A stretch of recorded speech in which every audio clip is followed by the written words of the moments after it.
This is the Triple Crown of Polo. Well, ladies and gentlemen, good afternoon. Welcome back to the World Polo League Triple Crown of Polo coverage. My name is Gus Waila. I'm joined by Geronimo Del Carrillo. Hero, thanks for joining us in the mothership booth here again today. We've seen a lot of you in the co-commentary seat this year, and we're thankful for you spending your time with us. We were just talking before we came into the stream here about what this match means. This is a big one here for Valiente. If they can win against Blackwatch here, they come in with a 1-1 record. Blackwatch comes in 0-2. If Valiente can win, they're in. They're right on into the semis. Through to the semis, yeah. If they lose, then we've got a little bit of an interesting situation. Then if they lose, then we'd have three teams tied with a 1-2 record at 1-2. That'd be Alegria, Blackwatch, and Valiente if that happened. And then those three would shoot for one spot in the semis. Colorado was already there. You're already there. It was your team yesterday who was the first one into the semis. So we're shooting to see which, or what we're playing today to start to determine who the other team is in there with Colorado.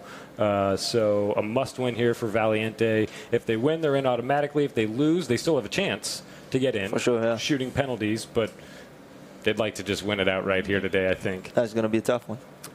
We've got this match at 1, and then we've got another match at 4 o'clock this afternoon. That one with Audi and World Polo League is another critical match there. If World Polo League is able to beat the 2-0 Audi, then we would have 3 teams in that bracket at 2-1, and all of them would need to shoot. Again, it has nothing to do with record. It has nothing to do with who's played who or beaten who or what any of that stuff is. In the Triple Crown of Polo, with the format that we're playing here, it just comes down to your win-loss, and then if there's ties, it goes to penalties.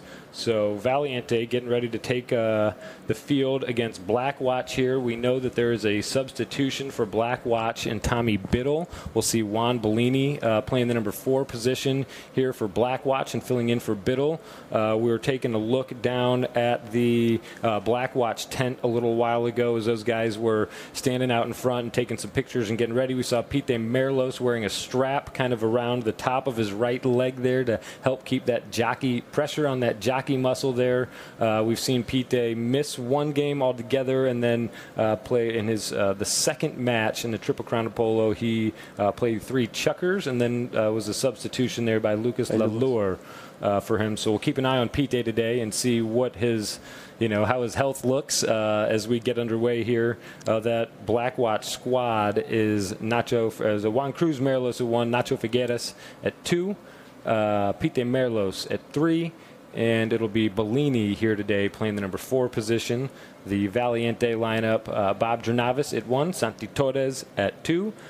10 goals of pure dynamite in the number 3 position there with Pelon Sterling and his cousin Hejo, Alejo Taranco, in the back door for Valiente today.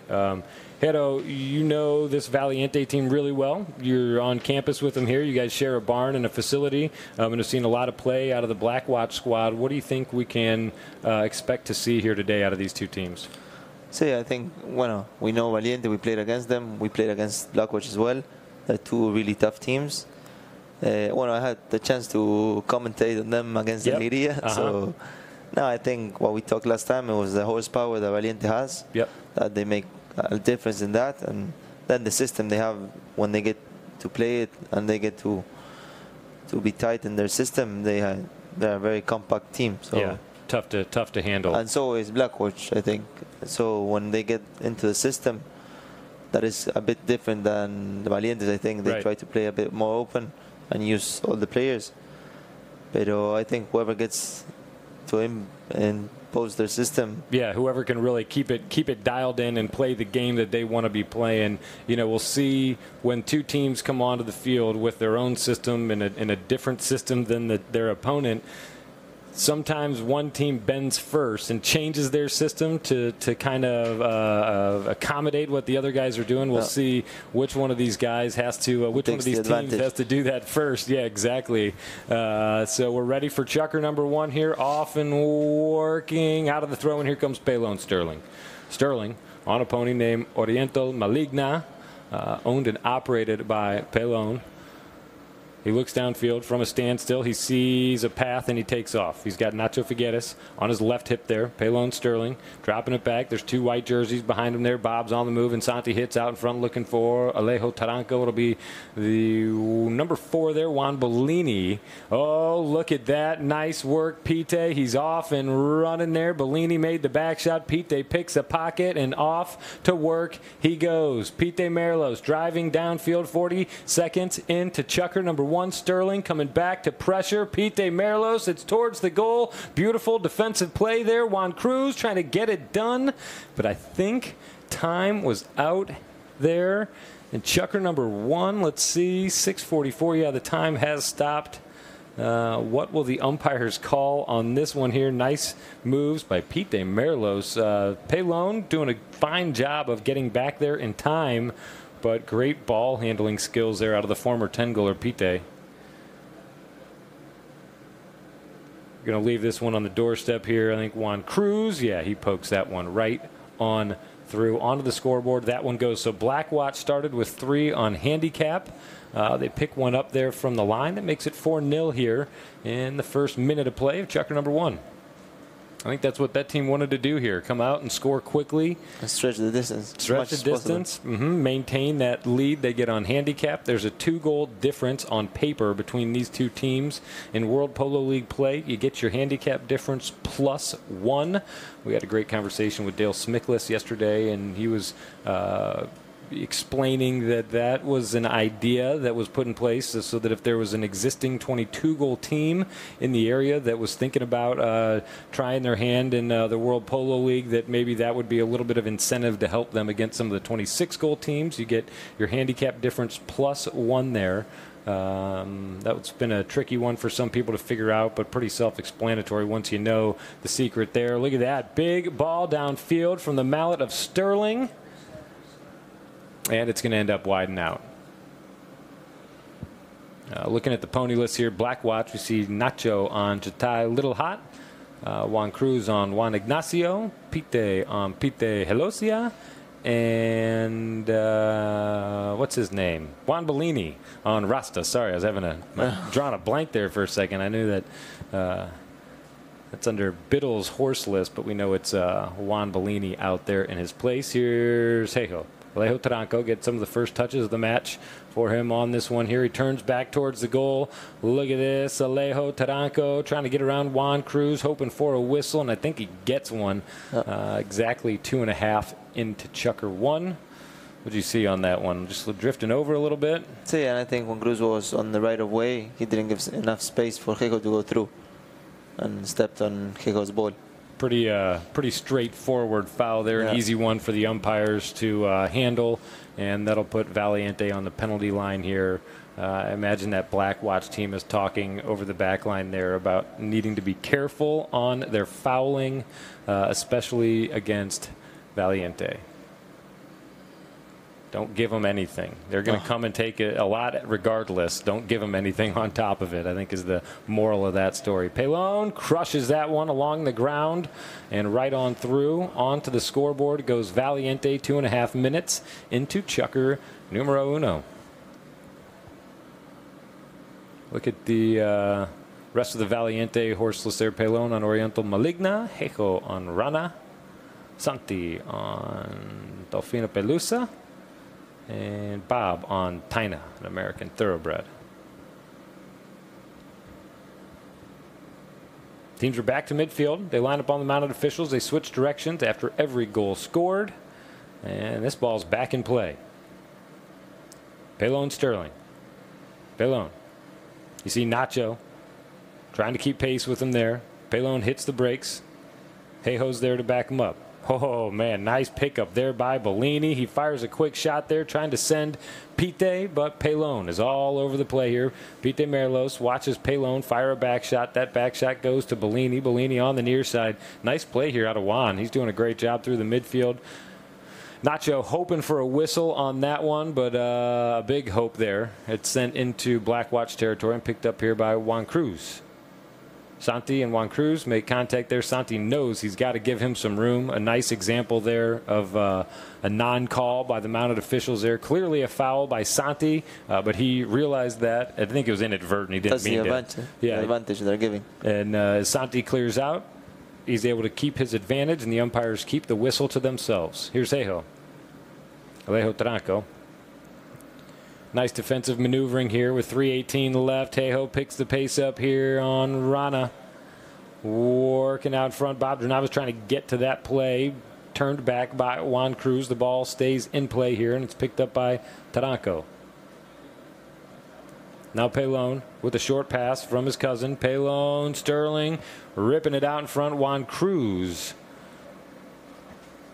into control here for Blackwatch. Plays it right back to the goal mouth there. That is risky business with Santi Torres that close to the play. Santi lays a little bump on there, tries to get the ball. Pelon comes through, uses the same tactics there, and ends up with control. He's pointed back towards the goal. Pelon Sterling trying to chip away at that handicap that Blackwatch started with.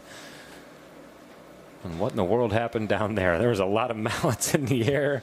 Time is out, 2:34. We watch Sterling on the replay. See Nacho charging from behind. Pite on the right side there.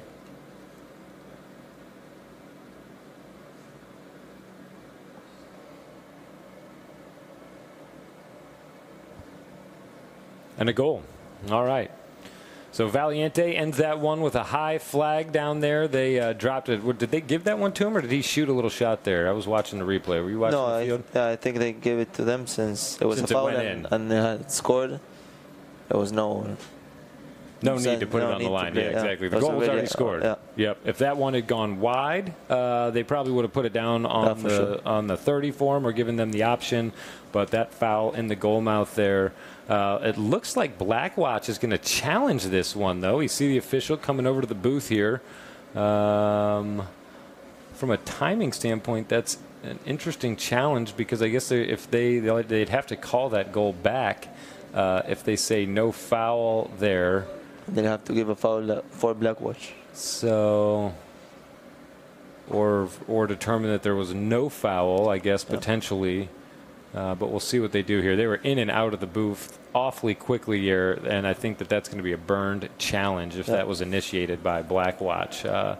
They use it here in Chukker number 1, 2:09 to go in the first. The score is 4-2. Valiente picks one up on the north side. As now the teams are back to midfield. So again, Valiente trying to eat up that handicap difference there that Blackwatch started with. They started with 3 on the board. Chukker number 1, 2 minutes and change to go now. Bob looking for a back shot. I think timeout again.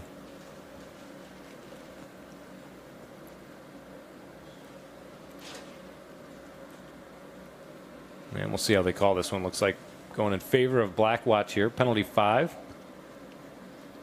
Will be taken from the point of the infraction.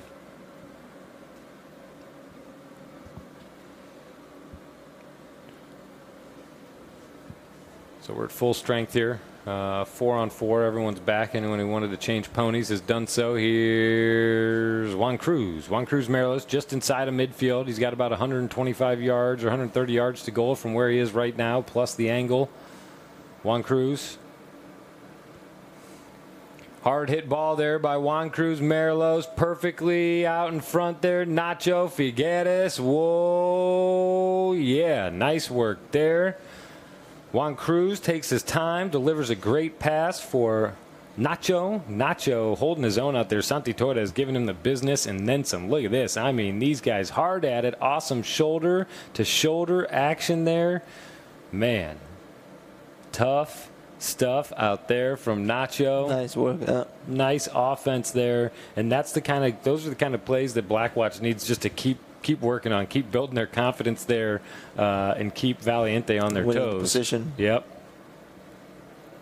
Santi Torres trying to respond here. Juan Cruz trying to jump early there to stop Santi Torres. Nice work by Juan Cruz to hold that man up. It's not easy to contain Santi when he gets that look in his eye and starts heading to goal. No.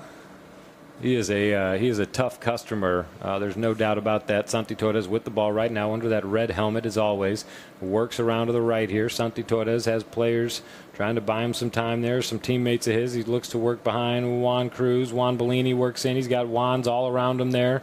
Pair a little Santi sandwich there. I think those black jerseys start to realize that. They gave him a little space. Pelon, nice moves there. He zigs, he zags, he drives inside. Pelon, oh, look at that. Right down the middle. Puts it at the defender's horse, and it rolls between his legs. Nice moves by the 10-goaler, and it's a 2-goal difference now between these two teams. In the final moments here, Chukker number 1, the clock ticking down, 14 to play out, and these guys are going to pretty much say goodbye to Chukker number 1 here. Both teams riding back to their tents and corners.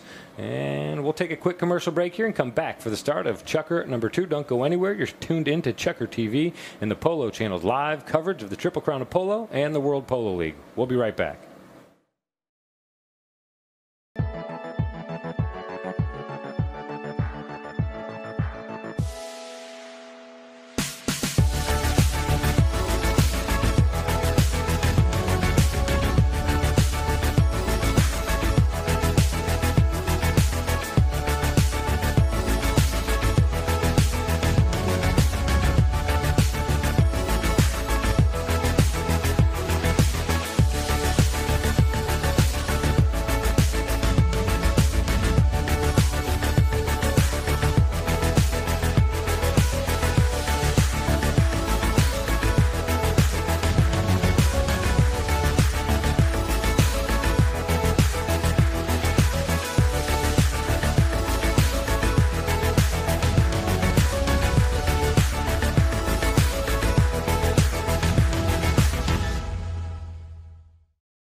Come back to the action here. We look at Valiente in the background of our shot here. Look at that, getting a little bit of a look at the mothership there too, as that drone was coming back in. That's where my buddy Hiro Del Carril and I are sitting for our match here today. So far, so good. 5-3 here. 8 goals on the scoreboard. Getting ready to start Chukker number 2. What do you think Blackwatch is thinking about right now as they come back onto the field here after the first Chukkers? Anything that you've seen so far that they need to kind of pay attention to, or what are your thoughts here after 7.5 minutes? So yeah, I think they might start, or they might need to break the, as we could see in the last goal, that Santi made that play. Pelon came behind him. Santi kept 2 of the Blackwatch men. That's why Pelon was able to go with the ball and score, being free. So I don't know, try to stick 1-on-1. Yeah. And so there's not one of the Valiente guys free. And when one of them is free, it's kind of, there's not one of them you'd want on their own. No, that's why. Yeah, there's not one of those guys. Could be a great chance of goal if you have one of them free with the ball. So try to get them, and then. So we're midfield here. The ball back in play. Chukker number 2 off and working. Pelon on Mentolada. Big ripper there from the mouth of Pelon Sterling. His cousin Alejo Taranco looking for a one-timer to goal. Hey-ho! Yeah, getting it done on the south side. A high flag for his efforts. I mean, quick moves there. There's 7:10 left now. That took about 16 seconds for them to come from midfield and to score that goal.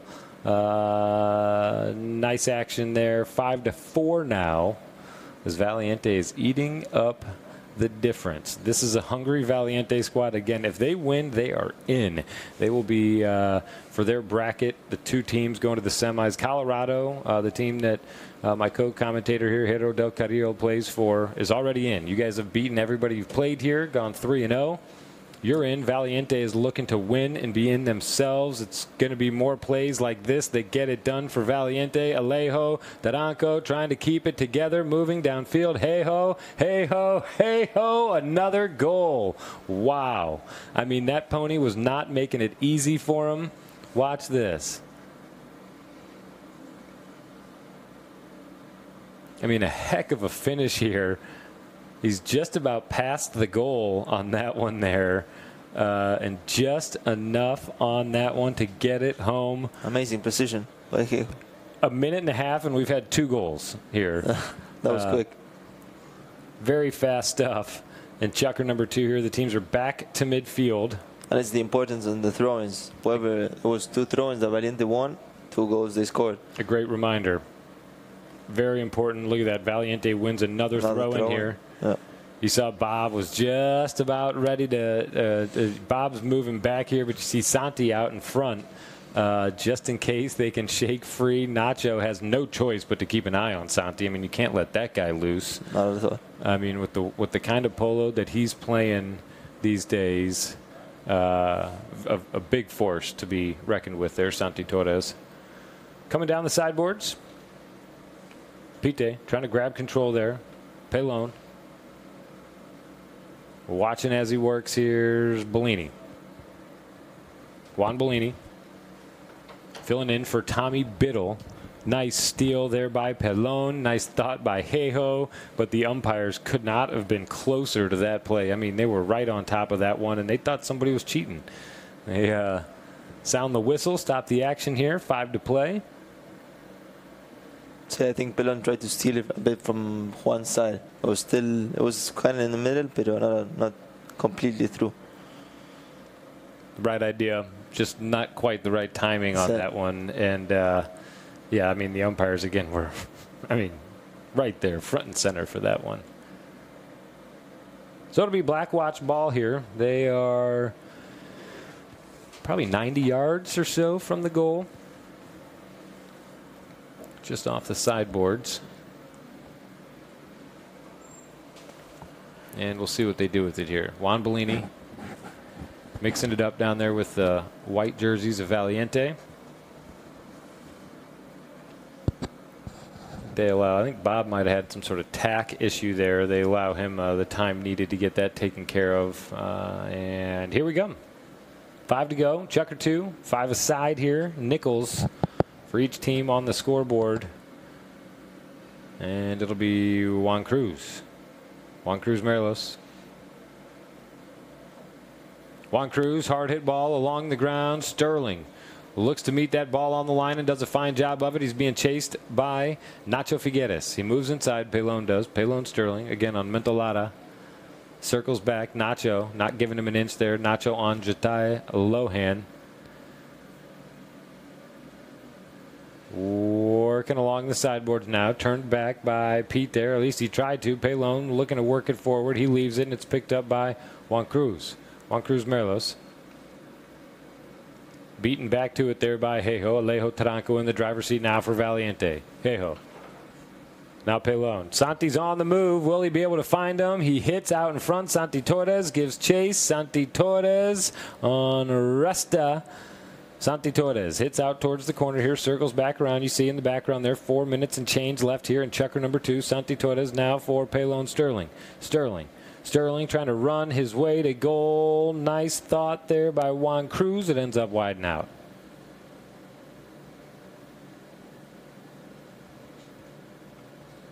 And I think it might be a safety. It's kind of starting to feel like that would be about the only option over there, and that's exactly what they do. Yeah, good call. The defenders hit it over their own back line in football or soccer, depending on where you're from and what you call it. But it would be a corner kick. And Polo, we just placed that ball 60 yards directly upfield from where it crossed over and out. So again, if he had hit it out of bounds closer to the corner, we would move 60 yards upfield from that location. In this instance here, it was pretty close to the goal mouth. So not quite a straight-on shot here. It'll be a little to the side for Pelon Sterling. It would be quite difficult to have a corner hit in polo. It'd be silly, yeah, exactly. No, it would make zero sense. But the concept, yeah, exactly. The concept, it's the best way to explain. I think a safety. I don't know. Do you know a better way to explain it? No, we say the same. It's yeah, the same corner. thing. It's yeah, the only way.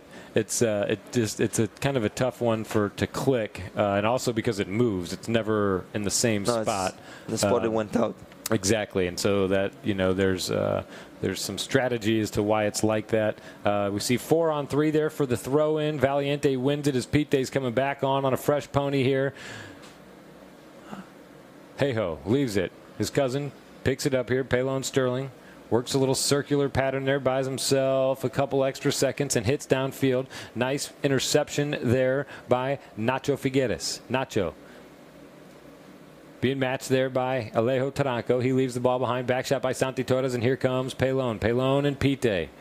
Pite on the near side, turns it back. Again, Pite's been battling a jockey muscle injury for the past 3 weeks or so.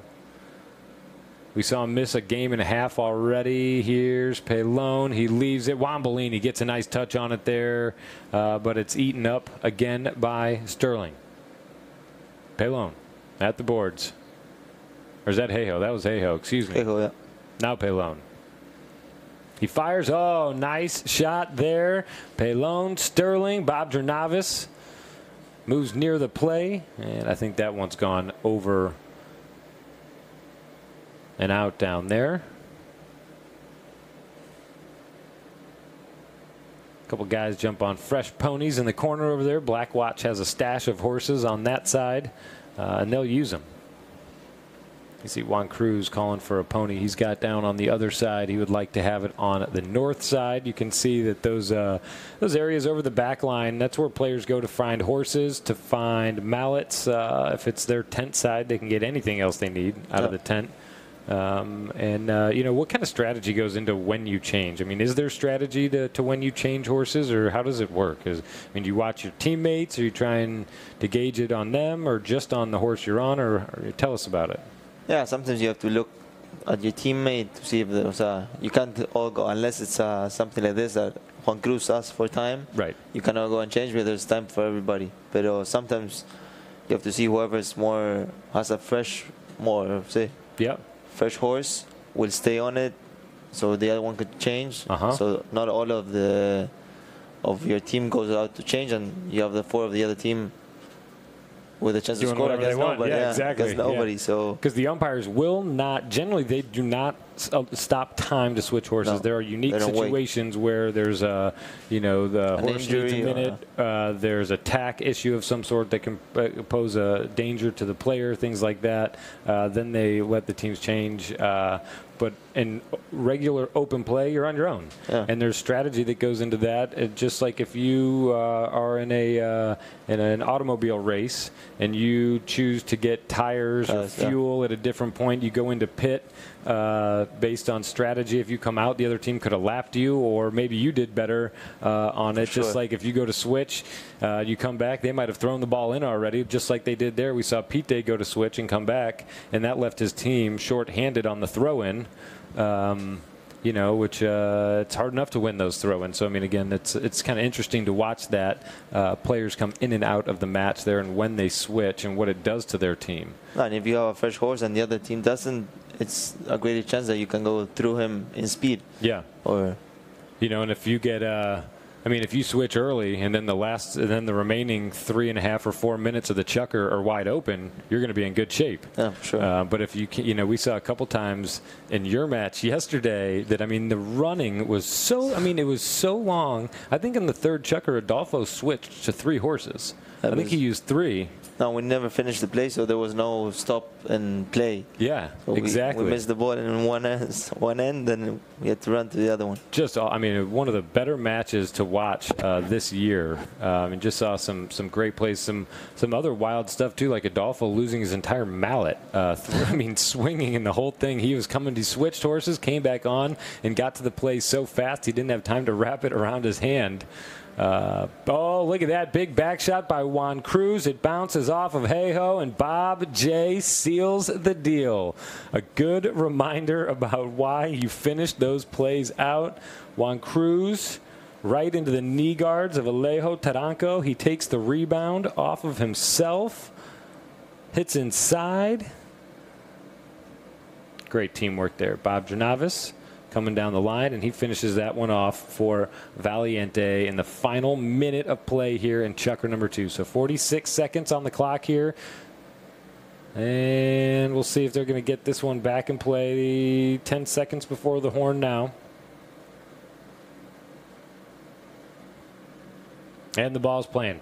Or the ball's back in action. We're going to keep playing this one out here. Pelon Sterling. Pelon Sterling is a 30-second warning horn goes here, matched by Pite. Oh, those two. What just happened between those two? You could see something there in a little exchange of words. Here's Nacho Figueres. Nacho trying to outrun Santi Torres. Torres has a couple horse lengths on him, though, and will be in to defend here for Valiente. He plays it forward here. 7 seconds left. And Chukker number 2. And here comes Juan Bellini. The double horn goes. Nice work by Juan and that Black Watch squad there. But we are out of time in the second through 2. It's 7-5. Valiente has taken the lead. And they're up by 2. Nice work by the guys in white here. Yep, to be able to come back. They had some back-to-back goals. Alejo Taranco, those 3 in a row, I think 2 or 3 that he had were a big part of that. So nice work by Valiente to eat up some ground here. They go up by 2 through 2. And we will go to quick commercial break and be back for the start of Chukker number 3. Don't go anywhere. The action continues from Wellington when we return.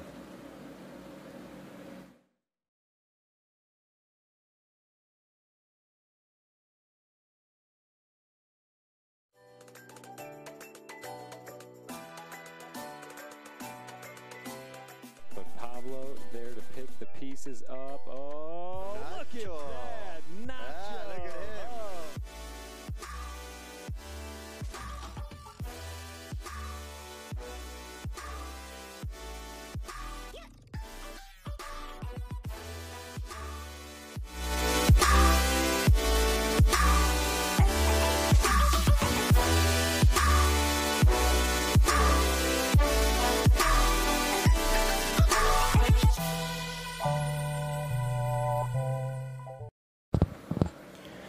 We come back to a shaky camera shot of that Valiente tent down there. The team, the field empty right now except for the Valiente squad. They have come back out. We've got a bunch of field crew out there putting divots back, and Black Watch taking their time in their corner down there to come back out here for Chukker number 3. You know, they were up by 3 to start the match on handicap. They've only been able to put 2 on the board after that, while Valiente has put 7 through. So this really seems like a pivotal time for this Black Watch squad to come out guns blazing. What do you think? So I think the Valiente team are really solid in defense, and what we talked before the game started about the system. They had the chance to put their system into the game, and it's really working for them. So. Yeah. What do you think, Black Watch? You know, what can they do here to help themselves? Do you think? I mean, just you think sticking with the man and playing real tight man-to-man coverage there, or is there anything that you're seeing specifically, or it's just in general? Do more to get past them and do more to stop them. I think now that they're down by 2, of course their priority is to start scoring. But I think when to start scoring, you have to start through or by the defense. So try to get their man back in defense and then start the play from the back. So you think at this point they're starting to adjust their strategy a little bit to Valiente? Yeah, for sure. Yeah. I think that you kind of have to. I think that they expected that they were going to do that. I mean, Valiente's a tough squad, not to take anything away from Black Watch, but look, they've got a substitution in. They haven't had Tommy Biddle solidly this tournament. They had 1 match out of him and 2 now for Bellini. They've had an injury there with Pite. And you're playing against one of the best organized organizations in the world, if not the best. I mean, it's certainly probably the best in North America. Outside of that, they're still probably up there. So Valiente is tough on any day, under any lineup. We see Pelon firing here, and down the sideboards it goes. Hey-ho. Grabbing control here, Alejo Taranco. He gets it turned eventually. Juan Cruz trailing behind him there, hoping for an opportunity to get a hook. Pelon takes the play. Pite wants the whistle, and I think that he gets it. Nice play there. Yeah, just by a little. That's all it takes. You just have to get a bit more of the distant. line, or get whatever the distance is there, eat up enough ground so it looks worse, whatever. But nice work by Pite. And that's a guy, I mean, man, world-class polo player, a guy who's been one of the best in the world for quite some time. He was 10 goals in Argentina, in the United States, and in England. Won the Open with Adolfo in, I think, 2002. I don't know. I always get that wrong for some reason. I can't remember that year. It was 02 or 03 with his brother Sebastian, I think Lolo, and Adolfo. So Pite Merlos knows his way around a polo field. That much is for sure.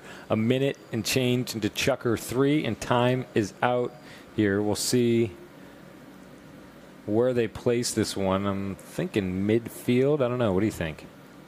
Say they will get Penalty 5 there. Again, 6:27 left on the clock in the first half. And that ball put right on the midfield line. Pite places it. Nacho asking for a change. Yep, and I was just saying, in the meantime, we see Nacho dismounts. That pony looks A-okay. I don't know if he's got I'm trying to see if he's got a missing shoe, maybe. But you see Nacho in the top of the frame there, jogging that one off the field. Let's see if I can see it.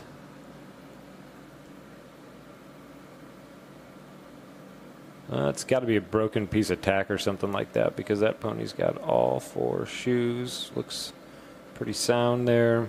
Either way, you'll see he's got a spare sitting right over the sideboards there. He's going to jump onto that gray pony.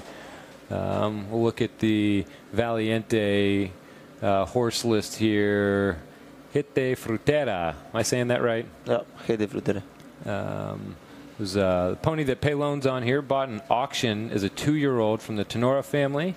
At that time, he was playing a full sister to her in the Open for La Delfina, so saw a full sister to something he was on, picked it up in an auction for Jejo on a pony named Lan, owned by Valiente or J5. And this is Lan's first high goal season, came from Argentina last year, and the J5 organization bought her as a 2-year-old.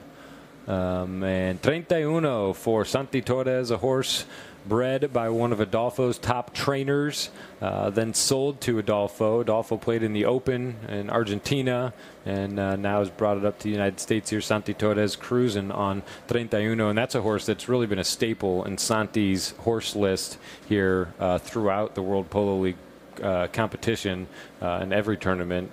We've seen him on 31 a number of times, normally 3rd and 6th, or you see kind of early in the match and late. We'll see if 31 comes back. Look at this, Santi Torres trying to chase down the play here with Juan Cruz. The play first 2 negate each other. Here's Alejo Taranco sweeping around. Hey-ho, hey-ho, hey-ho, trying to get beyond those black jerseys there, dropping it back. Here's Pelon. Pelon Sterling. Pite in front of him. He turns, fires, ricochets. Santi there. Pite trying to crank it out of that danger area in front of the goal there. Santi Torres coming back to it, not able to maintain continued control there. Pite has the power now. Pite Merlos. He's got a little bit of room to work here. Pite Merlos working downfield. Pite on Pite Holly. Hey-ho. Mixing it up there with Pite and Juan Cruz, and the whistle sounds.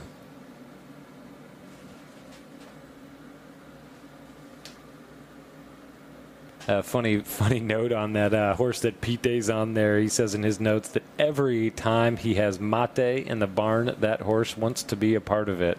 It's fun to hear those stories on horses. Yeah, any of your horses do funny things in the barn? Anything about little quirks or anything that stands out to you? No. Just pretty straightforward. Yeah. What's it like, changing horses around there? We've seen a lot of horses kind of move into some new ones, some old ones move out, and some other horses move into your horse list. How is it to change horses in the tournament? Are they horses that you play a lot anyway, so it's not a real big deal, or were they new to you? No, it wasn't. It was not during the tournament. It's from one tournament to the other. So right. Sorry, not the tournament. Not during the league play. Yeah, exactly. So, not during tournament. So we had 1 week or 1 week and a bit more to get used to them, ride them, stick and ball them, play them practices. Yep. And you get to know them. So then you have to really get to know them in the game. But I think after, I don't know, 2 practices and 1 game, you get a pretty good idea. And is Adolfo picking all those horses for you, or how does that work? I mean, who decides what horses go where? Yeah, I think between Robert, Adolfo, the whole organization, they made some changes. But they look. For me, for myself, my string is doing really good, I think. Yeah, I think so. I think there's a lot of people that would love to have that horse list in front of them. I would love it to have it in Argentina as well. Yeah, no doubt. Nice conversion there by Juan Cruz Merlos. Goes 7-6 here. Nice penalty shot there. Right down the middle. And that's a needed point for the Black Watch gang here. 4:43 left in the half. 7-6 on the scoreboard. They're within 1. And that's a nice place to be.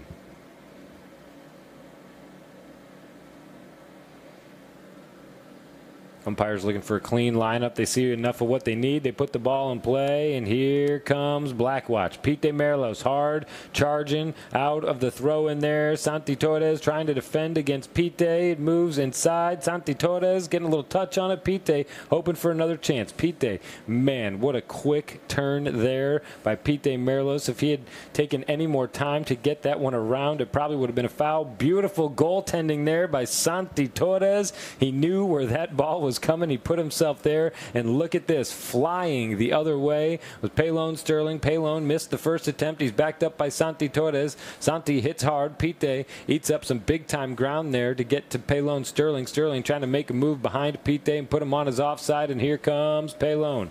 Pelon Sterling, oh, look at that. Juan Cruz in front of him there, and time is out now with 3.5 to go. In regulation, you could see Pelon, I think, maybe giving some instructions to the #1 in black there about how that procedurally might not have been the best decision for him to make. No, and you could see Juan Cruz asking the umpires, why was that a foul? Yeah. Maybe Pelon was explaining. Yeah, I think that's right. He was explaining to him why exactly that was a foul. And if there's any question, he'll be able to catch that one on the Dartfish replay a little bit later on today and understand exactly why the umpires called that the way they did. But it's tough, man. I mean, you know, to see as a player, I imagine it's got to be tough at this level. Things happen so quickly. Guys jump on the line. New lines are created. You see a window. You only have a split second. No, and sometimes you believe that is your line, and maybe during the game you're convinced that you didn't foul or whatever, and then you go back to the video and you have to go, oh, man. Yeah, that was a foul. That was a foul. Even if you don't want to accept it. Yeah, you never want to. No, you never want to. Sure. Never want to. Especially if you say something to the guy after the fact, you know, and you're really sure that it was wrong, because then you not only fouled, but you proved to him that you were wrong. Big time. Before, without the cameras, maybe you couldn't realize, but with the drone, it's impossible to. There's no lying. No. You can't. If the drone is there and gets it, it doesn't lie. The drone does not lie. Here's Pelon. He's going to fire this one inside here. Pelon Sterling hoping for Hejo Alejo. Jumps on the line. Alejo Taranco. Taranco. We see Nacho trying to knock it out of there. Santi. Oh, man, look at this. Right in front of the goal. Pelon racing through, threading the needle, finding the goal. Nice moves by Sterling. We go 9-6. Valiente up by 3 now with 2:20 to play. Nice work. Pelon sees the window. There's an opportunity there, and he jumps right on it.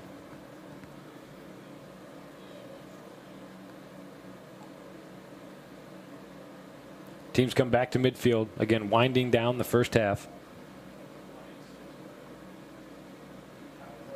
A must-win, not a must-win, but man, a sure as can be win match for Valiente. If they win, they're right on into the semis without any other action needed. If they lose, they will force a 3-way shootout between Alegria, Black Watch, and Valiente. So you know that there's 2 teams right now, I mean, just desperately hoping that Black Watch wins today, and that's Black Watch and Alegria, without a doubt here, to keep the hopes alive.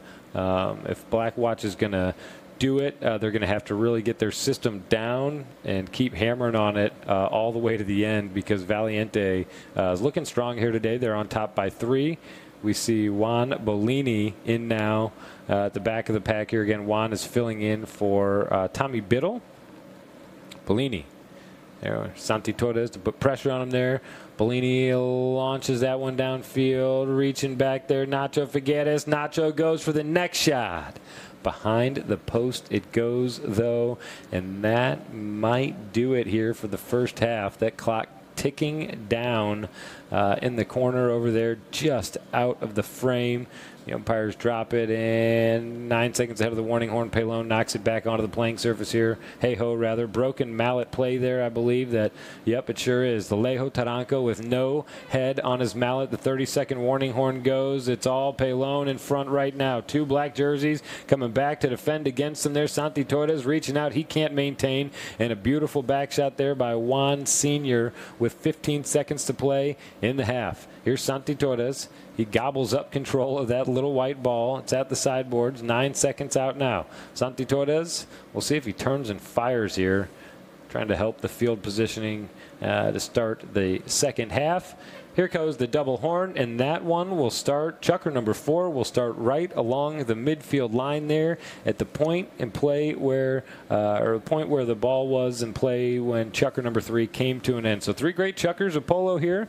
15 goals on the scoreboard. 12 of them have been scored here from the field or from the line. The other ones were on handicap. These 2 teams head back to their tents and trailers to start halftime. I imagine Valiente will talk about continuing to do what they've been doing. That's been working for sure. It's been working for sure. What's Black Watch going to talk about? No, I think this Chukker was they shortened the distance. They were able to defend a bit more. They were unlucky in their goal. Yep. But and they scored 1 or 2 goals, right? Yeah. So no, I think they should keep up and try to just be keep as hammering. close as possible. Keep hammering, keep the fouls to a minimum, as they've been good at doing so far. And we'll see what happens. We got 3 more Chukkers to play. A great shot of Wellington and beyond here as we get ready to go to commercial break. So don't go anywhere, folks. We have halftime coming up right now. Stick around through halftime. Chukkers 4, 5, and 6 come up after that. You're tuned into ChukkerTV and the Polo Channel's live coverage here from Valiente, field number 3. Don't go anywhere. Halftime starts now, and then we'll be back for Chukker number 4. Stick around. Halftime starts now.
So this is the heart of American polo.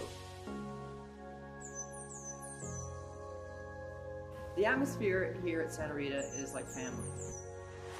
The Santa Rita facilities are world-class polo facilities. They're in the center of Wellington, Florida, and it's the perfect place to come and play polo at this time of year. What I really like about Santa Rita is that we have everything very near to the barn, so I can get on the horse and go to the track, ride the horses, or sticking ball on the field. All the people that work here at Santa Rita are really nice and really friendly. Also, you can bring the children because the barn is very secure, so the horses are very comfortable and they rest very well. The Ganti families, providing some wonderful opportunities here at Santa Rita, particularly for the women, because in women's polo we're just now starting to really blossom and grow.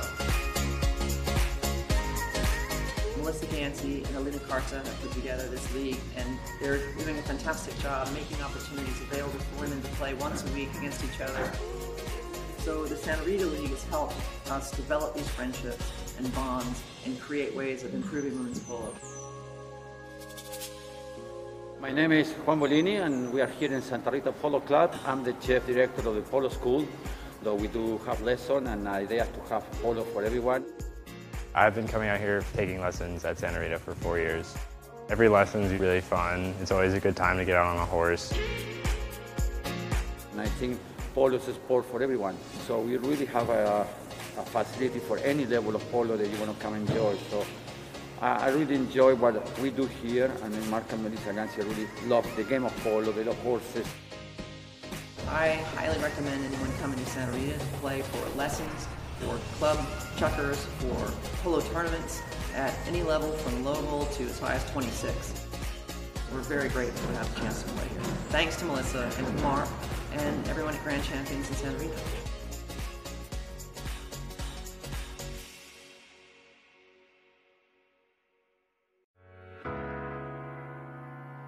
This club is one of the most welcoming, friendly, but yet competitive polo clubs.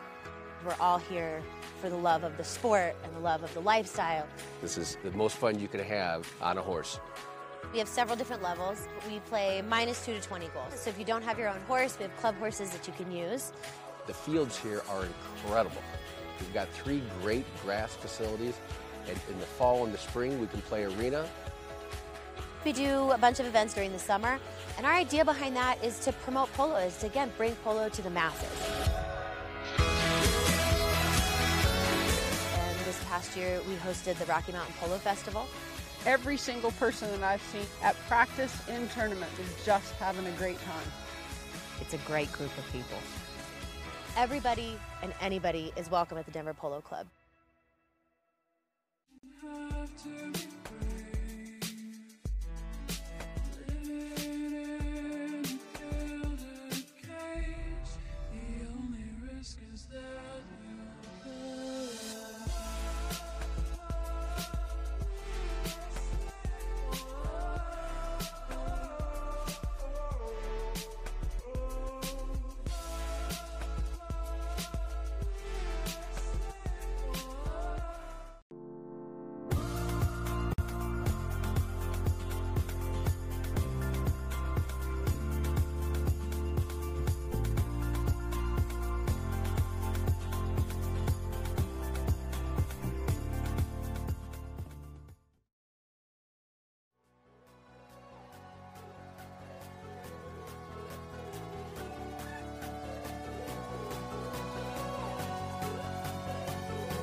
I love this mare that we got from Vicky Armour. Her name's Girl Power.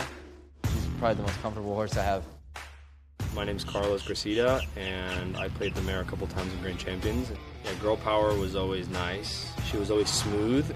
She always had a good mind, and for a thoroughbred, that's huge. I play her usually first and sixth. Best attribute, definitely her speed.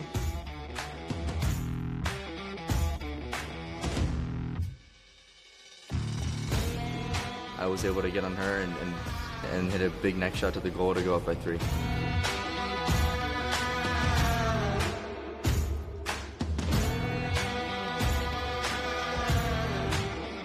She has such a comfortable stride that I had such confidence hitting the ball. I knew I was going to hit it well because I was on her.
We're back at Valiente, looking at the inside of the barn there. If you've never been to Valiente, it's a 4-sided barn with a big old banyan tree in the middle of it there, right out in front of that, field number 3, and that's where all the action has been taking place and will continue to do so.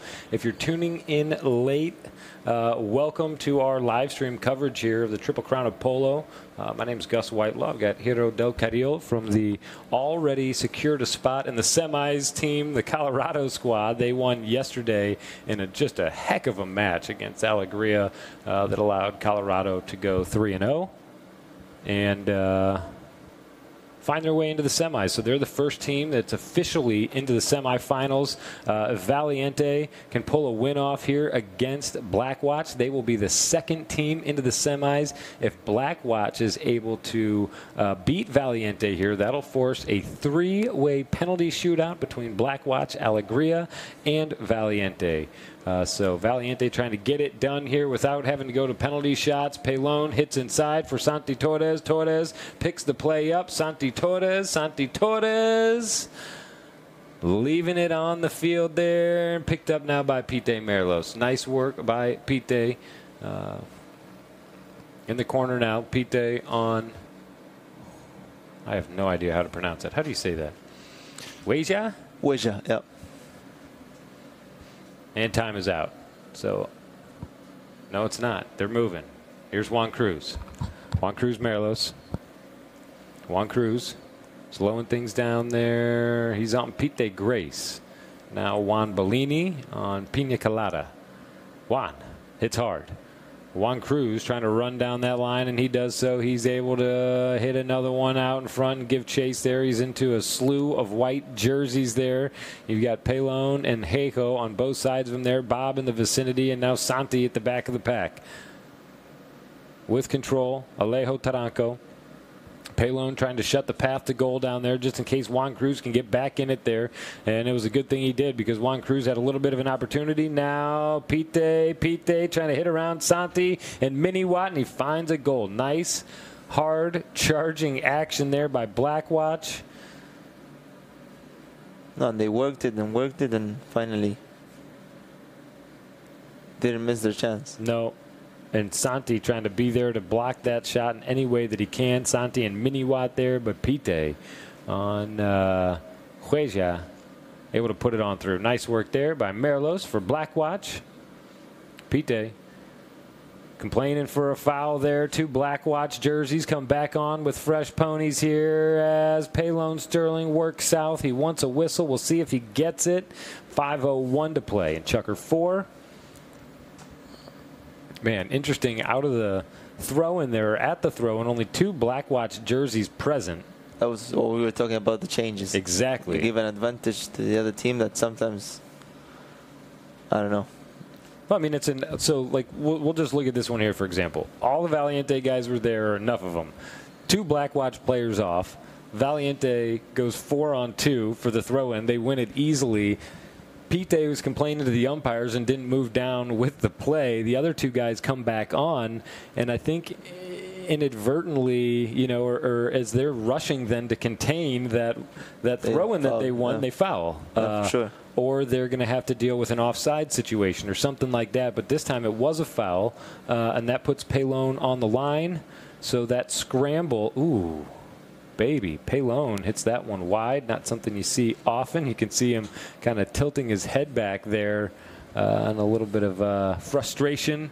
But that's how it goes. You know, I mean, these guys aren't machines. They're people. Yeah, I mean, it just, there's a lot of factors out there from the horse you're on can take a step right at the end. And it only takes, I mean, an 1/8 of an inch difference in your mallet to put it wide. Yeah. So a lot of factors come into play. Pelon wanted that one for sure. but it's knocked back in, and it's Pite here loping towards midfield, waiting for his teammates to get in position. Bob J puts some pressure on Pite as he goes passing by. Merlos leaves now for Bellini, and Bellini cranks that one out in front and puts Nacho on the drive. Nacho Figueres and Santi Torres again. That matchup, Nacho wins it and gets the flag.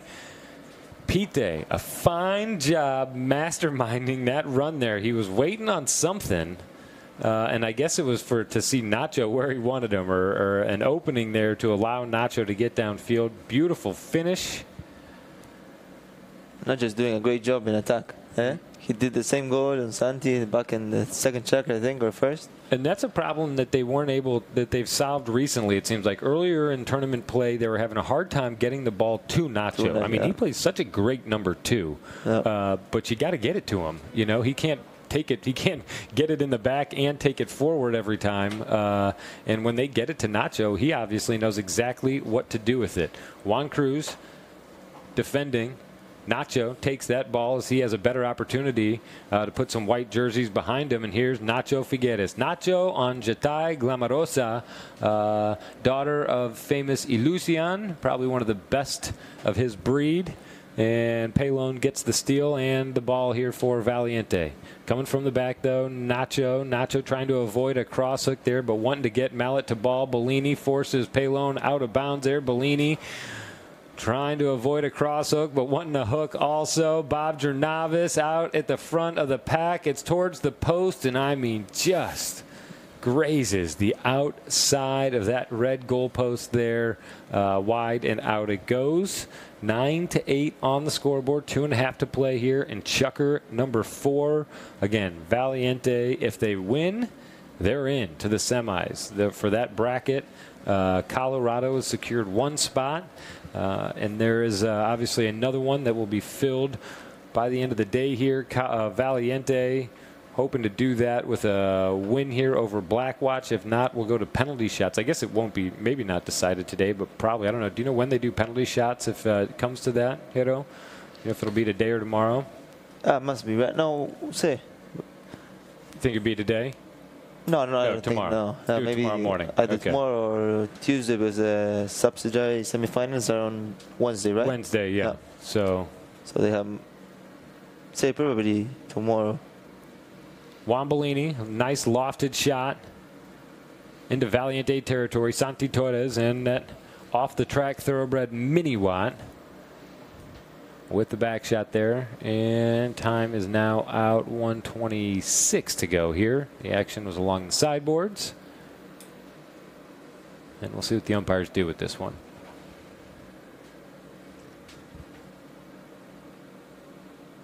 Going in favor of Blackwatch.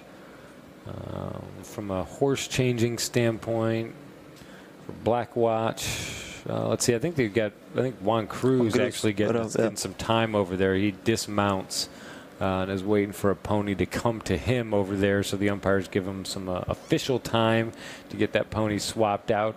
The other players take advantage of the opportunity and will change without much pressure on them.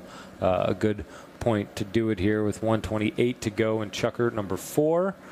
Make sure you got the right legs underneath you for the last little bit of the Chukker here. We know Blackwatch would love to get 1 or 2 more on the board here in Chukker number 4. Probably time for well, I mean, we saw 2 goals in a minute and a half in Chukker number 1, so technically we know that there's time for 2 more. But anyway, Blackwatch wanting to get tied up here, no doubt, with Valiente before this Chukker is out. We'll see if they are able to do it here as we prepare to come back to the action. You see Juan Cruz on a fresh one.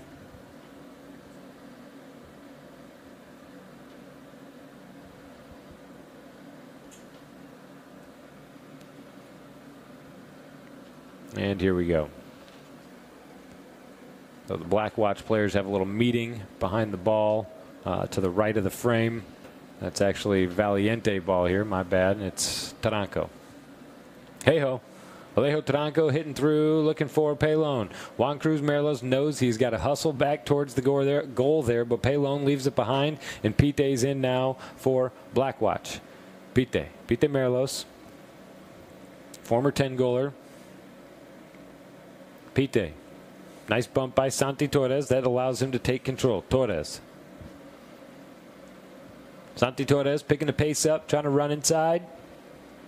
Santi Torres on the near side. He's great with the bouncing ball. Stopped by Juan Cruz. What an important play that one was there for Juan Cruz Merlos. Here comes Alejo Taranco. Nice work by Hejo. I mean, getting there just in the nick of time. Back shot by Bellini. Bounces off Pelon Sterling. Bellini thinks about coming right back to it, but Pelon moves to the near side, moves around Juan Cruz, trying to hit that ball inside there. Knocked away by Pite, and here comes Nacho. 30-second horn has gone. Nacho Figueres not able to hold it. He's got to come back to the play there. Santi Torres trying to jump in there to put pressure on old Nacho there.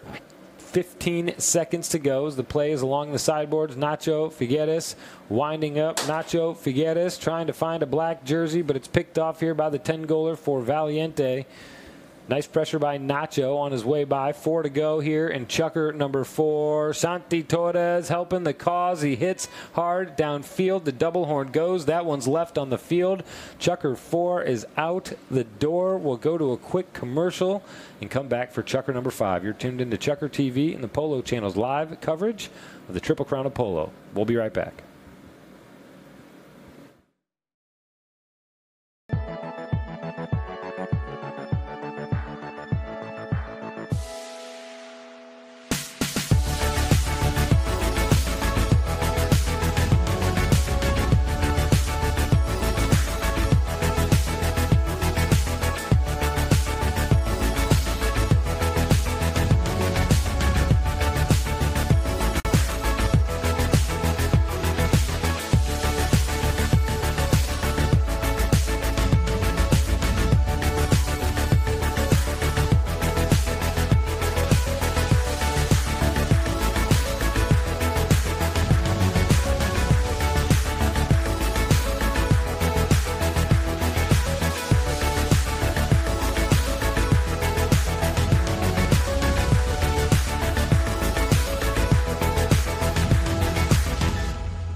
Well, we just saw the ad there for Beach Polo, April 25th through the 28th. If you are in South Florida or looking for an excuse to get to South Florida, that's a great excuse to get down to Miami and watch some polo on the beach there. I think, I don't know the entire lineup for that one. I think Roldan and Alejandro Navija Estrada are slated to play in that one.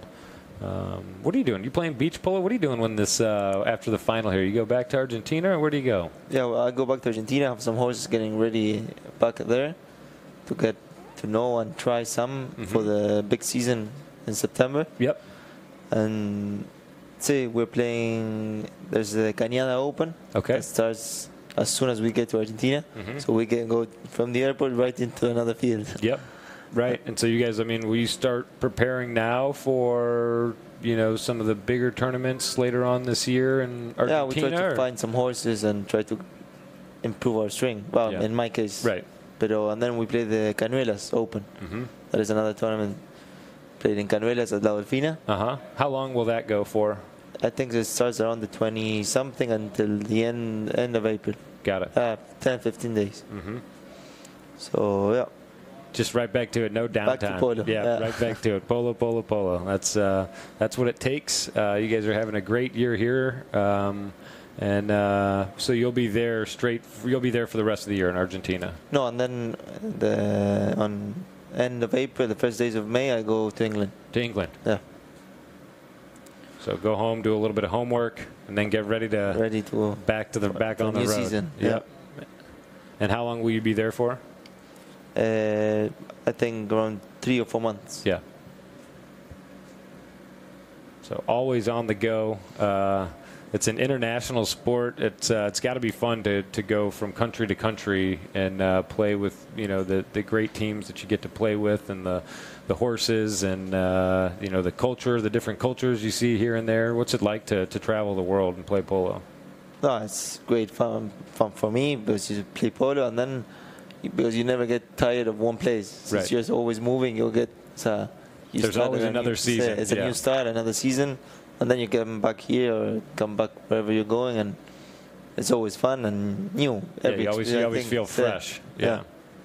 Yep, that's fun. So the team's coming back onto the pitch here in Wellington, ready for Chukker number 5. A tight ball game here, 9-8 on the scoreboard. Blackwatch doing a great job of containing when they can and scoring when they're not playing defense, and staying pretty much neck and neck with this Valiente squad. Valiente will have the advantage as we restart here. This ball probably 30 yards or so from maybe even inside of that. Let's see, where's the line?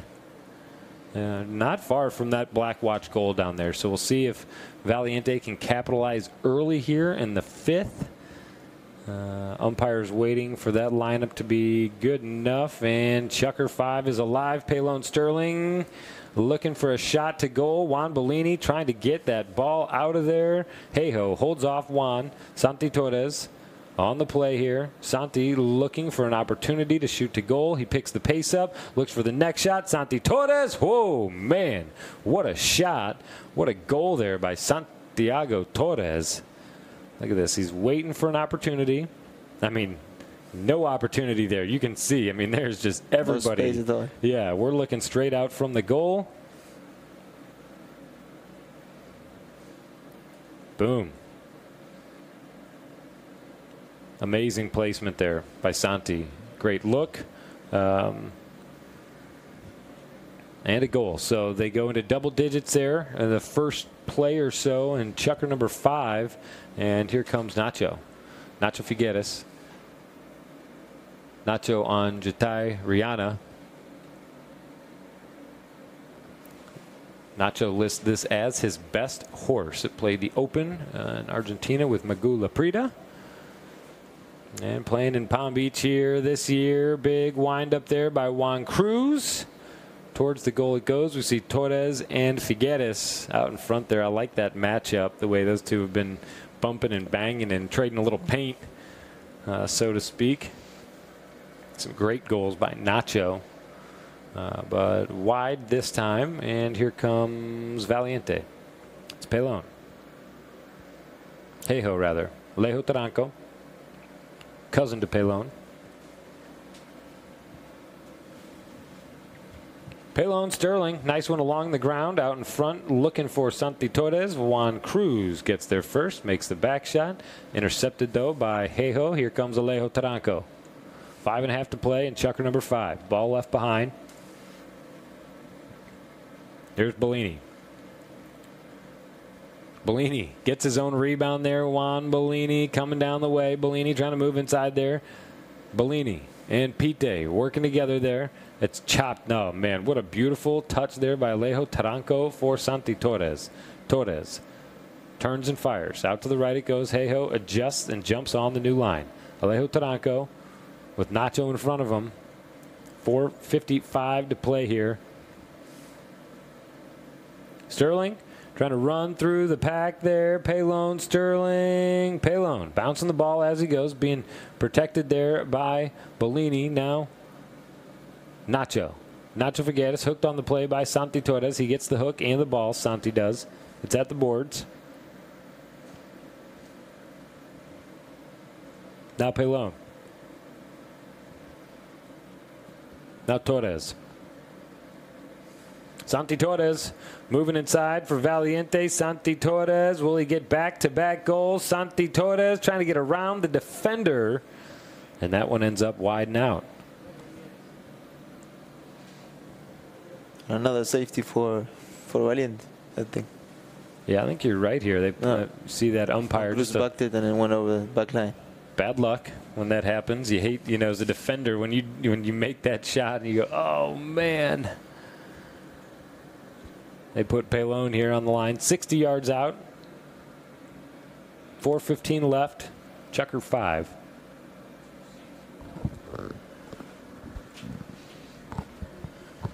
Here's Pelon. Pelon Sterling. Sterling winds up. Drops on the field, and here comes Pite. Juan Cruz. launches out in front. Sterling recovers on the near side. Pite's hoping for, Nacho hoping for a whistle. Pelon Sterling here. Pelon on Rios. And time is out. That's a 7-year-old New Zealand thoroughbred there that Sterling owned and owns and operates here. Said bought last year. The horse went to England, and his cousin Alejo Taranco played her, and it's one of his young and up-and-coming horses there. Rios is, and they were looking for this to be the proving ground for Rios here, as it is for a number of ponies in the tournament. If they do well here, they'll be heading southbound to Argentina to prepare for the Open down there. And he's had a great season on this horse. This horse has had a number of great games here for Pelon. Look at this, Juan Cruz. Hauling the mail downfield. He forgets the ball though, and it'll be Taranco in to make a play for Valiente. Santi Torres trying to quickly get on the line and get on the play here. Torres.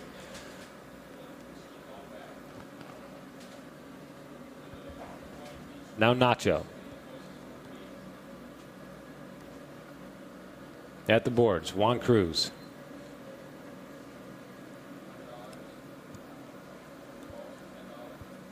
Hey-ho. Sterling and Pite. Pite Merlos and a black jersey there for the Black Watch team. And time is now out. 2:59 to go in the 5th. And we'll see what the call is here by our mounted officials. One gets picked up. What do you think we're going to see here? What was the foul there? Did you see it? It's kind of hard to say. It was strange, but I think Pelon had the possession of the ball, and Pite just stayed a bit in front of him and waited for him. Just couldn't help himself. Not giving much weight. Yeah. Yeah. And then went for the ball. Pelon seemed pretty confident that that one was going his way. Just in kind of the way he rode away from that one and didn't even have to make a play because he knew he had it. No, sometimes it's difficult to make a difference between when you bump the guy on his mallet side. Yeah.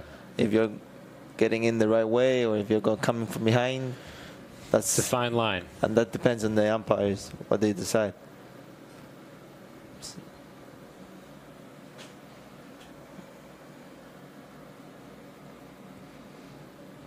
Sterling launches, scores. Nice work there by Pelon. Onto the scoreboard it goes. They go up by 3. It's 11-8 here in Chukker number 5. 2:45 to play in the period.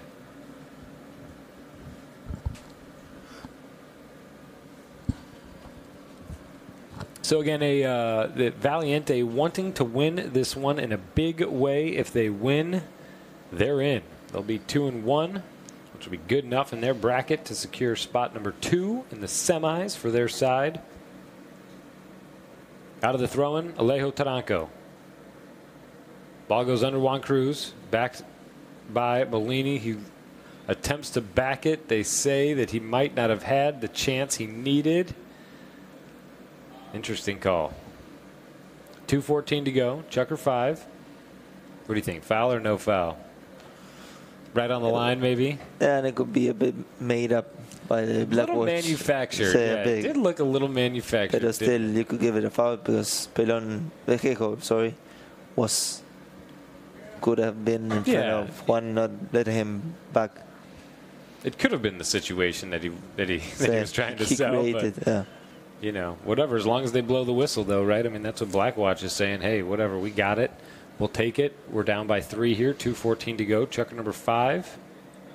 And sometimes it's difficult for the umpires as well because players usually try to do that sometimes. Same as in football or soccer when the guy throws himself to the floor. Exactly. Just trying to prove a point, maybe a little exclamation point, maybe something that gets the umpire's attention and sways him just enough. If he's thinking, oh man, that might be a foul, and then you see a guy right into it like that, well, he sure thinks it's a foul. Maybe it was. Look at that. Juan Cruz hammering out in front there. Nacho trying to get to it. Nacho Figueres. Nice work by Nacho trying to move back inside. Hey-ho knows that he can't make a play on that one yet. Nacho Figueres, Nacho Figueres, Nacho right on through. Beautiful work. 11-9 here with 1:38 to go in Chukker 5. Natcho's doing a really good job controlling in the front. Very patient. So, getting his man and then waiting for the pass. And oh man, that's great stuff. Just shoots it right at Santi. Yeah, it's tough. I mean, he does a great job at number 2. I think Nacho does.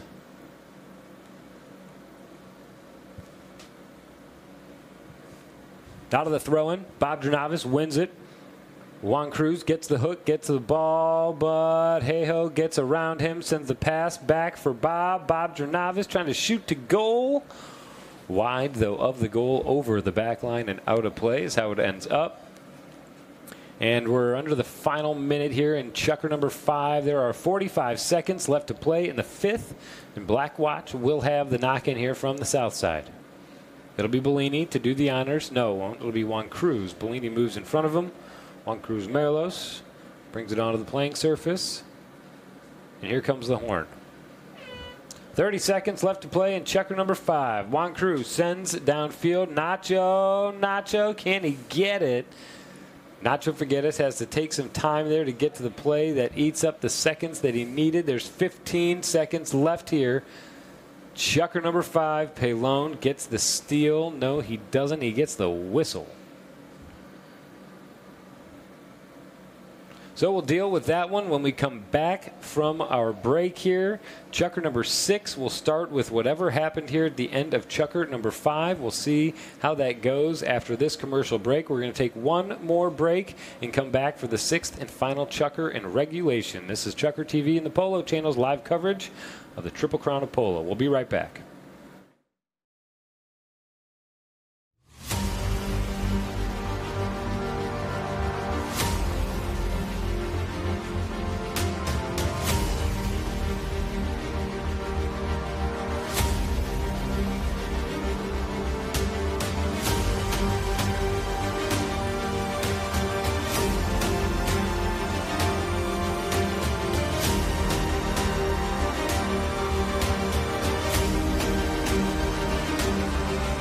This is the Triple Crown of Polo.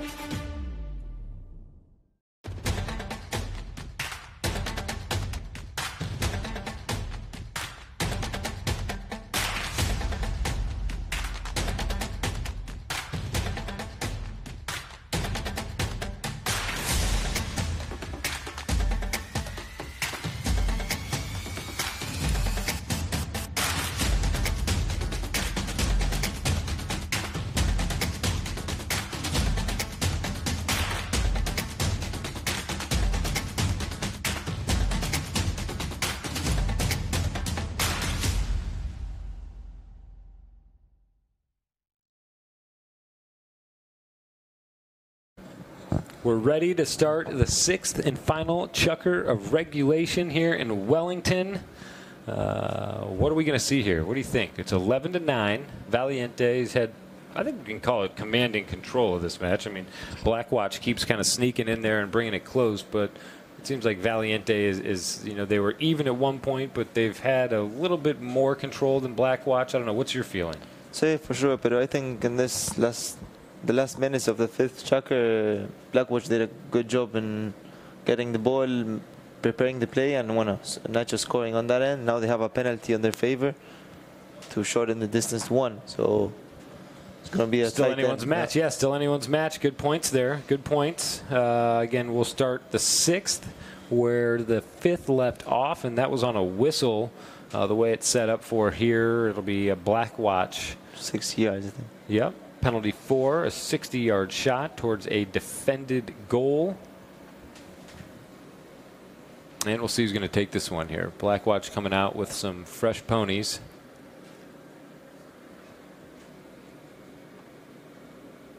Let's see if we can find some stats. The Blackwatch stats here. Their penalty shots, a lot of them, pretty much all their penalty stats here, either Juan Cruz or Tommy Biddle. Biddle at 100% in all of his categories that he shot from. Juan Cruz with a pretty good shooting average as well here, 50% from 60 yards. We'll see who it's going to be. If it's going to be Juan Cruz or maybe Bellini. No, I think it's going to be Juan Cruz here. Yeah. So statistically speaking, he's had 2 attempts in the Triple Crown of Polo. One of those has gone in, 50% from the 60-yard line for Blackwatch and Juan Cruz. You see Juan Cruz and his father, Pete, getting that ball situated just right out there.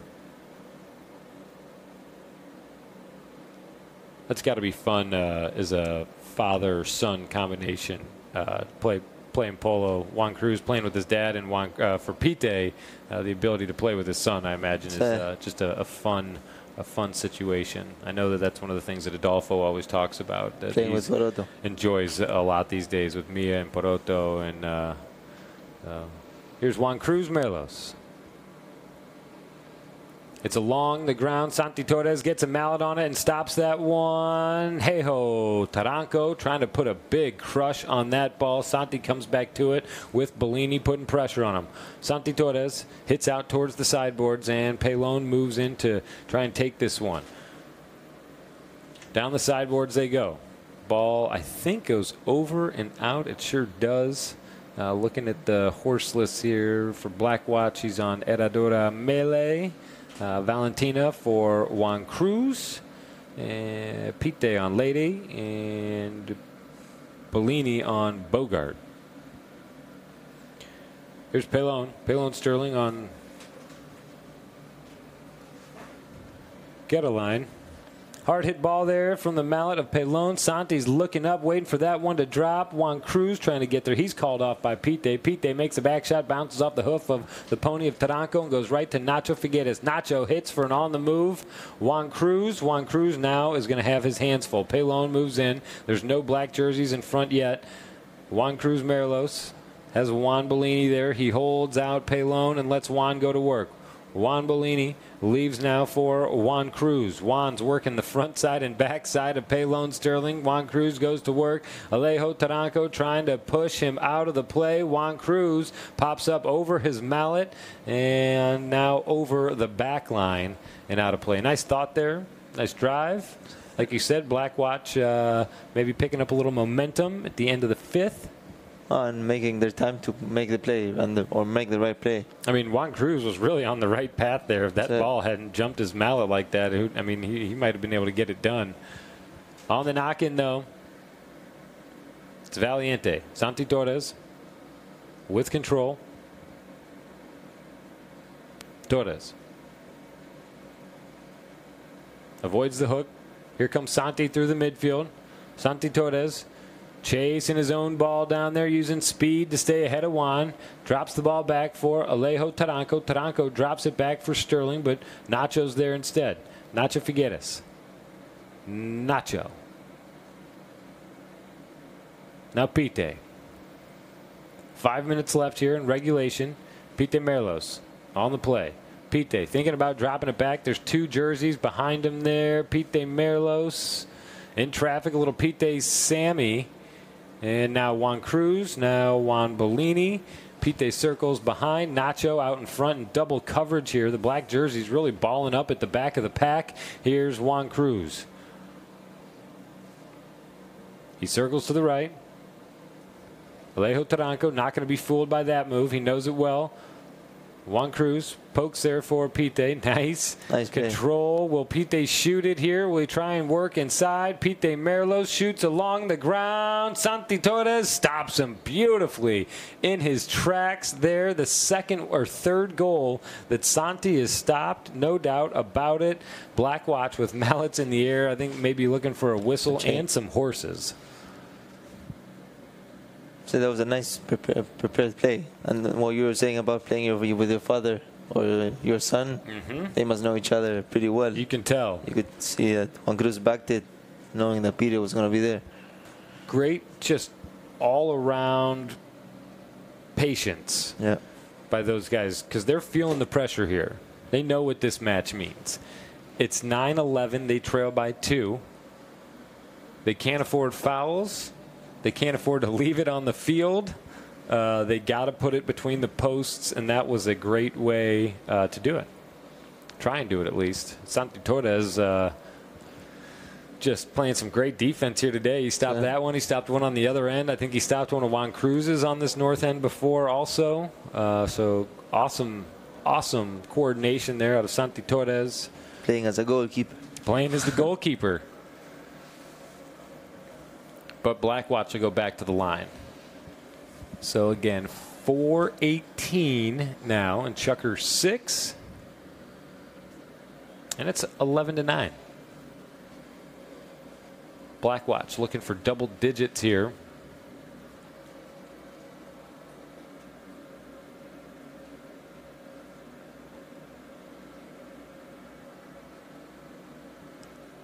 And I think it'll be Juan Cruz again here to do the honors. Juan Cruz Merlos circles around. A goal will bring him within one. It's lofted out of the reach of the defenders and right on through for a goal. They wave it in. The ball game gets even tighter. 4:09 left, and it's a one-goal game. 21 total goals on the scoreboard at this point. Man, awesome stuff. Really tight game, and both teams are playing well. An important throw in here in the match. There's no doubt about that. If Blackwatch could win this one and drive to the hoop, man, would they be in good position here to keep that continued pressure on this Valiente squad. It's Nacho to win the throw in there. He holds off Santi Torres. No easy feat there. Nacho drops it back, hoping Juan is there, but Pelon there instead. Pelon Sterling hits north. Pelon Sterling on the move. The ball escapes his mallet, and it's picked up here by Juan. Juan Bellini. Kicked forward. Torres has it now. Santi Torres. Now Pelon Sterling. Pelon gets around Pite. Will he be able to shoot from here and find a goal? We won't. Tapping. It's out towards the sideboards. 2.5 to go in regulation as Pelon takes it on the near side. Pelon Sterling. Now Leo Taranco. Deep in their corner. 280 yards to the goal they're shooting at on the other end. And here comes Pelon. Now Juan Bellini. Juan Bellini. Time is out here. 2:11 to play.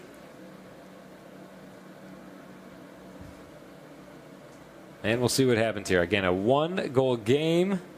I think Juan not exactly pleased on that one. He thought he might have had a little bit more time, distance. The umpires say otherwise, though. They're going to move this one north. See where they put it. Going for the 40, maybe.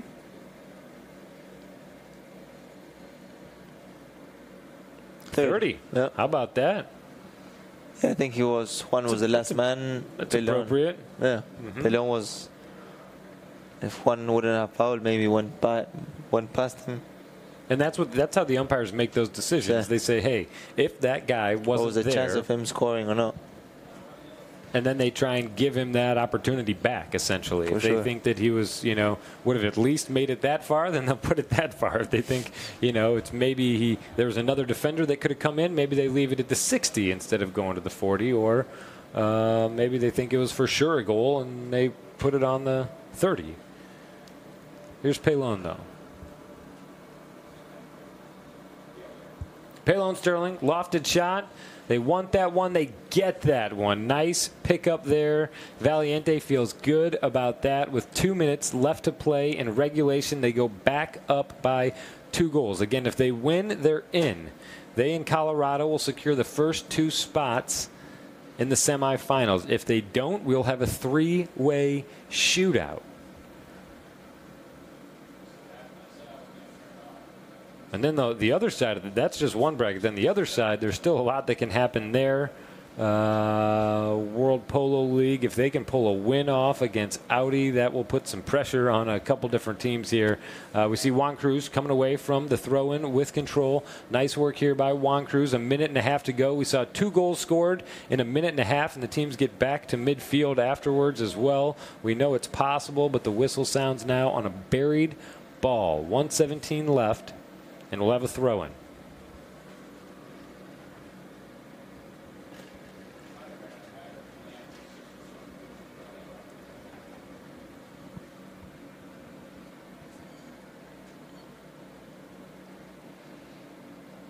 The teams are lined up. Here we go. A minute and change left in regulation here. Will Blackwatch be able to get another point on the board here right away? Negative.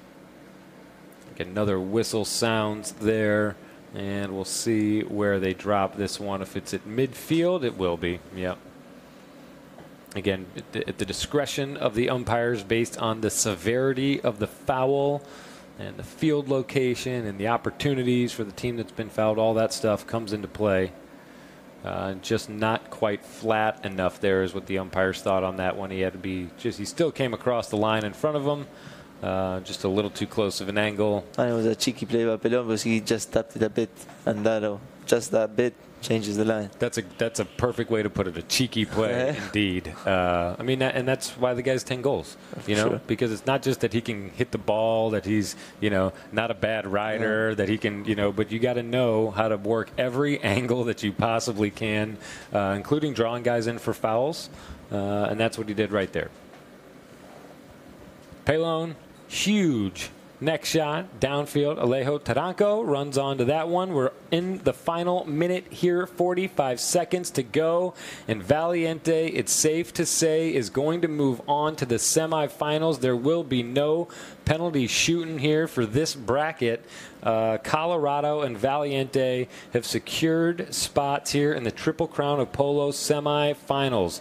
The question that remains is who will join them? Will Audi be able to go 3-0 and have grand champions alongside them there, or will World Polo League be able to pull out a win and force a three-way shootout? We will know here shortly. That next match starts at 4 o'clock, and we would like to see you all tuned back into worldpolo.org at that time. Final score here today, 13-10, a big win for Valiente. They're able to go 2-1 and pick up that next spot in the semis.